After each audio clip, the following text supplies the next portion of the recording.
আসসালামু আলাইকুম। আল্লাহ বাঁচিয়ে রাখলে আগামীকাল থেকে রমজানের প্রথম দিন শুরু করব ইনশাল্লাহ। তাই সকাল থেকে অনেক কাজ। রুটি পরোটা বানাতে অনেক সময় লাগে। বাসার মেম্বাররা আবার রুটি পরোটা ছাড়া সকালের নাস্তা হিসেবে কোনো কিছুই পছন্দ করে না।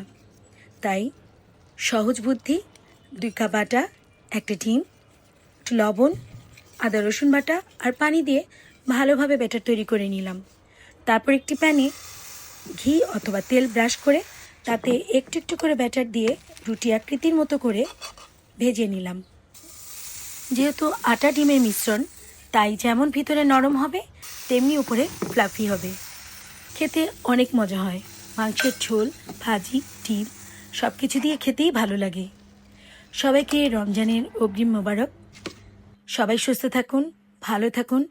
আল্লাহ যেন সবাইকে রোজা রাখার তৌফিক দান করেন। আমিন।